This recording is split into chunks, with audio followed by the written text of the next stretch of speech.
Assalamu alaikum warahmatullahi wabarakatuh. Alhamdulillah. Kidogo nisikilize ndugu yangu Islam, kwamba lengo ni kuzungumza kwamba yale ambayo Ramadhani tuliyojizuia basi tuendelee kujizuia sote kwa pamoja, kwa sababu kila mmoja ana udhaifu wake ambao anaweza kuuzuia ili asiyafanye mabaya. Tuliona stara zilikuwa nzuri, watu wamejizuia kwenda aura, kutembea uchi, wamejizuia.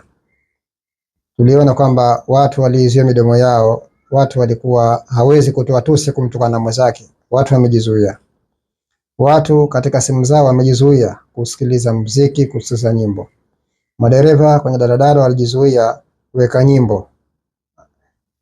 Vyombo vya habari vilijizuia vile vipindi ambavyo vina nyimbo, vina muziki.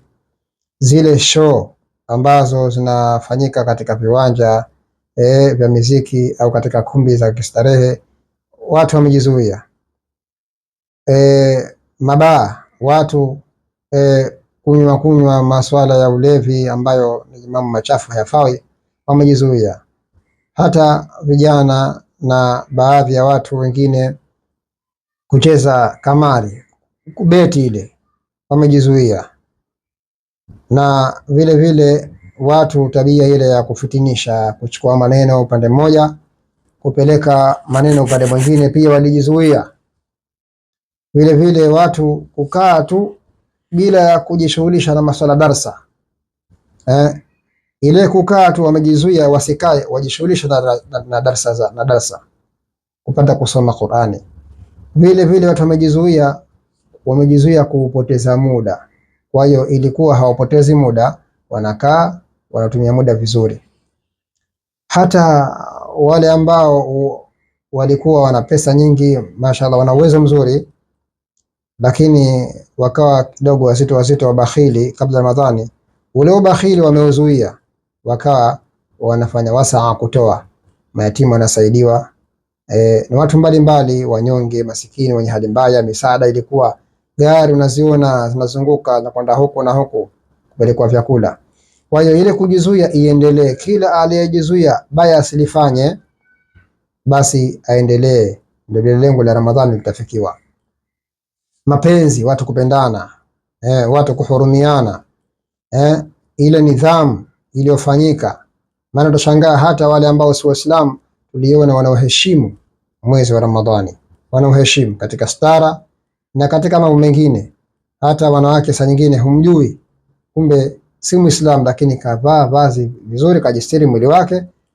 Wamekuwa wasikivu na zile sheria za nchi hii Zanzibar, utamaduni wake na silika zake na mila zake zimeheshimiwa. Tunashukuru sana, na viongozi wa nchi wamelisimamia vizuri, mashaallah, alhamdulillah, Allah barik. Kwa hiyo yote haya yanaonesha kwamba inawezekana Ramadhani kwamba ikamaliza na tukaendelea na maisha yale ya Ramadhani, na hii ndio lengo la Ramadhani, na huu ndio ucha Mungu, ndugu yangu Muislam na hata kama si Muislam, kwamba sote tumeshuhudia raha na maisha mazuri ndani ya Ramadhani. Ule msaada, mtu moyo wake alikuwa anaufungua kumsaidia mwenzake, hana manake ule moyo mgumu hasi hana, kila mmoja laini moyo wake ulikuwa kwa mwenzake kumsaidia, maneno mazuri, tabia nzuri, muamala alikuwa mzuri, mashirikiano mazuri, majirani ilikuwa wanapelekana vyakula, huyu kapika, watu wanakaa pamoja, huyu hajapika, basi wote wanastirika. Alhamdulillah, ni jambo zuri kabisa. Kwa hiyo mambo haya tunakumbushana yaendelee, na yale mabaya tusiyaendeleze, tuyawache vile vile. Ndio kufunga, tuyafunge yote mabaya, tusiyafungue. Manake sio kama tumefungua Ramadhani imemaliza na mabaya tuyafungue, la. Mabaya tuyafunge mbali, tuyawache mbali, tuendelee kubaki katika khairi, tuwe waja wa khairi, tubaki katika mema, tuwe waja wema.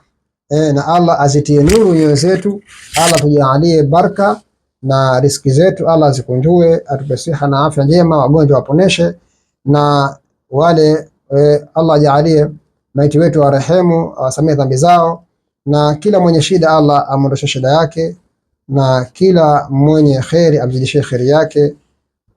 Wabillahi tawfiki, wassalamu alaikum warahmatullahi wabarakatuh.